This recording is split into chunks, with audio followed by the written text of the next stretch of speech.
अस्सलाम वालेकुम स्टूडेंट्स। इस वीडियो में हम डिस्कस करने वाले हैं लोगारिथम का थर्ड लॉ।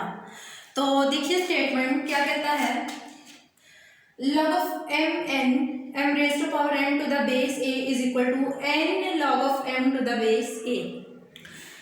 इस लॉ का मतलब क्या है वो आपको क्या बताना चाह रहा है।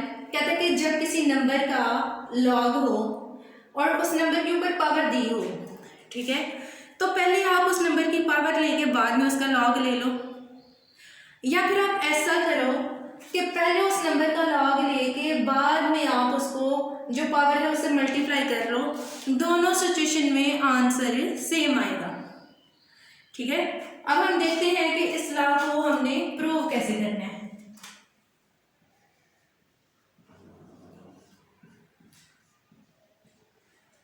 स्टूडेंट देखिए, इसको प्रूव करने के लिए हम क्या करेंगे, हमारे पास ये जो साइड है लेफ्ट हैंड साइड, इस सारे साइड को हम x के इक्वल लेट कर लेते हैं। Let log of m to the base a raised to power n is equal to x। अब आप क्या करें कि इसको एक्सपोनेंशियल फॉर्म में कन्वर्ट कर लें, बेस को बड़ा करके लिखें। ये जो इस साइड का नंबर है ये इधर जाके पावर बन जाएगा, और जो ये है जिस नंबर का लॉग है वो दूसरी साइड पे आ जाएगा। ठीक हो गया।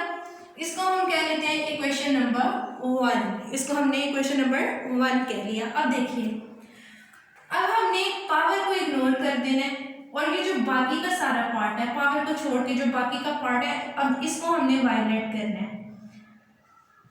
log of m to the base a is equal to y। वायलेट किया, अब इसको भी हम एक्सपोनेंशियल फॉर्म में कन्वर्ट करते हैं। बेस को बड़ा किया, जो इस साइड पे नंबर है वो बेस की पावर बनेगा और जो लॉग के साथ नंबर होता है वो दूसरी साइड पे चला जाता है। अब देखिए स्टूडेंट्स, इस इक्वेशन में आपको m की वैल्यू नजर आ रही है। m किसके इक्वल है, a raise to power y। तो आप क्या करो, इक्वेशन नंबर 1 में जहाँ पे m है, m की जगह आप उसकी वैल्यू पुट कर दें। ये m की वैल्यू है हमारे पास a raise to power y, तो m की जगह हम क्या पुट कर देते हैं, अब m की जगह हम पुट कर देते हैं a raise to power y। ये बाहर पावर इसकी n है तो ये पावर है ऐसी लगा दी। यानी इक्वेशन नंबर 2 से हमने m की वैल्यू उठाई, इक्वेशन नंबर 1 में m की जगह उसे पुट कर दिया। अब देखिए, अंदर वाली पावर बाहर वाली पावर से मल्टीप्लाई होती है, तो ये क्या बन गया, ny। यानी दोनों पावर जो है वो आपस में क्या होगी, मल्टीप्लाई। बेसिस सेम है तो पावर्स इक्वल होंगी, यानी x is equal to ny। बहुत आसान हो गया। अब आप x की जगह x की वैल्यू पुट कर दो और y की जगह y की ये वाली वैल्यू पुट कर दो। x किसके इक्वल है, log of m to the base a raised to power n। n की जगह n और y की जगह आपने क्या पुट करना है, log of m to the base a। तो स्टूडेंट्स देखिए, इस तरह से हमारे पास वो स्टेटमेंट प्रूव होगी जिसको हमने प्रूव करना था।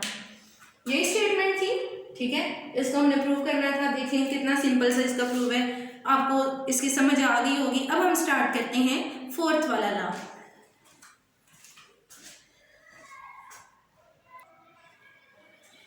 जी तो स्टूडेंट्स, अब हम स्टार्ट करते हैं चेंज बेस फार्मूला, जो कि लोगारिथम का फोर्थ लॉ है, ठीक है।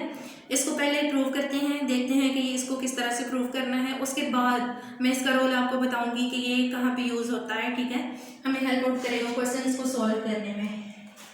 तो चलिए देखते हैं इसका प्रूफ।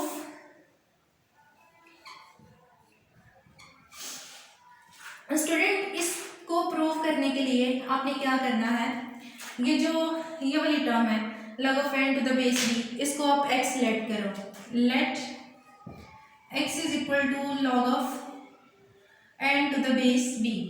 अब हम इसको एक्सपोनेंशियल फॉर्म में कन्वर्ट करते हैं। बेस को बड़ा करके लिखा, ये जो दूसरी साइड पे नंबर होता है वो बेस की पावर बनता है, पावर बन गया, ये वाला नंबर है ऐसे। ठीक हो गया। ये हमारे पास किसकी वैल्यू बन गई, b n की वैल्यू हमारे पास बन गई। अब हमने क्या करना है, ये जो हमारे पास इक्वेशन आई है इसका हमने दोनों तरफ लॉग लेना है, और लॉग किस बेस के लिहाज से लेना है, बेस a के लिहाज से। इस साइड पे भी लॉग लें, लॉग विद बेस ए, और इस साइड पे भी लॉग लें। ठीक हो गया, इतना आपको क्लियर हो गया। अब आपने अगला काम क्या करना है, ये देखिए ये पावर है, इसको पीछे ले आए। ये जो थर्ड लॉ हमने पढ़ा था उसके अकॉर्डिंग इसको हम पीछे ले गए। अब हम क्या करेंगे, ये जो x है इसकी जगह इसकी वैल्यू पुट कर दें। ये x की वैल्यू थी, इसको जब इसे क्वेश्चन में पुट करेंगे तो हमारे पास बनेगा, इस साइड को मैं पहले लिखने लगी हूँ, log n to the base a is equal to, यहाँ x की जगह उसकी value log of n to the base b, और आगे वही वाली वैल्यू जो पहले थी log of b to the base a। सही हो गया। तो स्टूडेंट्स इसको, इस पार्ट को इससे कंपेयर करें तो आपको पता चलेगा कि हमारा जो पहला पार्ट है लॉ का वो हमने प्रूव कर लिया। ठीक है, यानी हमें ये प्रूव करना था log of n to the base a is equal to log of n to the base b multiply by log of b to the base a। अब अगला काम देखिए,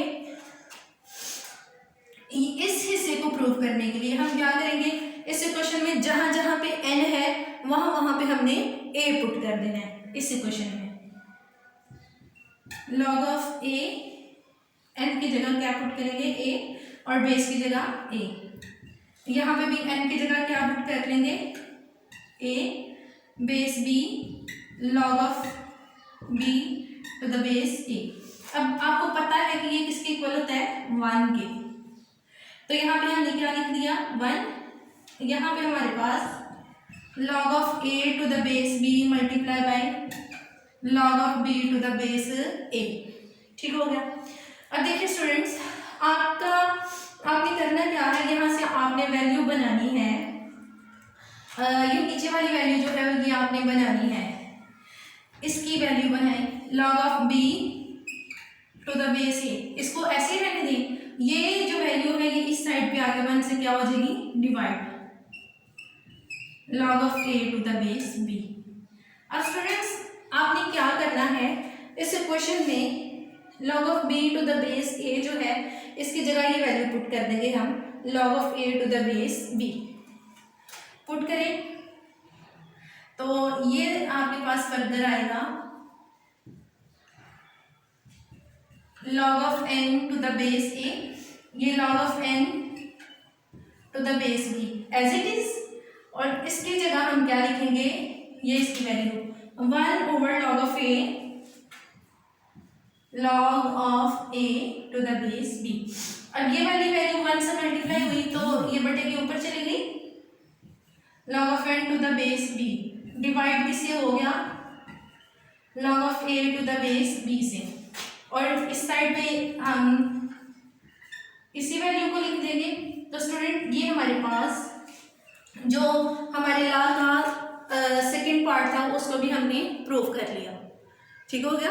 अब इसको मैं थोड़ा सा आपको एक्सप्लेन करके बताती हूँ कि इसको हम चेंज बेस फार्मूला क्यों कहते हैं। आपके पास एक नंबर है, सपोज आपके पास है log of 5 to the base 2। ठीक हो गया। आपने इसकी बेस चेंज करनी है, आप इसकी बेस बना रहे हो 3।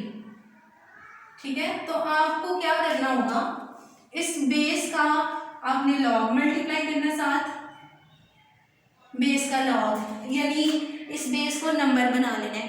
और किस बेस के हवाले से, जो पहले पुरानी बेस थी ना वो वाली बेस लिखनी है आपने। ये क्लियर हुआ।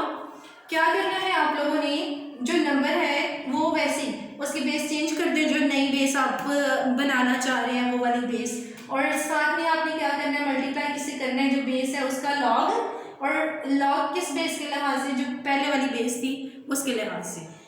ठीक हो गया। इसको आप कैसे यूज करते हो, इसको यहाँ पे ये बहुत इंपॉर्टेंट पॉइंट है, ये आपने याद रखना है। ये आपके पास कोई वैल्यू है ना, जैसे आपके पास इसी वैल्यू को हम ले सकते हैं, तो हम इसको लिख सकते हैं 1 ओवर log 2 बेस 5, यानी कि किसी नंबर के log को जब हम बट्टे में लेके जाते हैं, डिनोमिनेटर में लेके जाते हैं, तो उसके बेस जो है वो नंबर बन जाता है, और वो जो नंबर होते हैं वो बेस में आ जाते हैं। क्लियर हुआ? ये लॉ जो है ये हम फर्दर एक्सरसाइज में यूज़ करेंगे क्वेश्चंस को सॉल्व करने के लिए। होपफुली आपको समझ आई होगी। अगर आपको किसी स्टेप की समझ नहीं आई तो आप कमेंट सेक्शन में जाके पूछिएगा। आज की वीडियो की आपको कितनी समझ आई मुझे लाजमी बताइएगा। अल्लाह हाफिज़।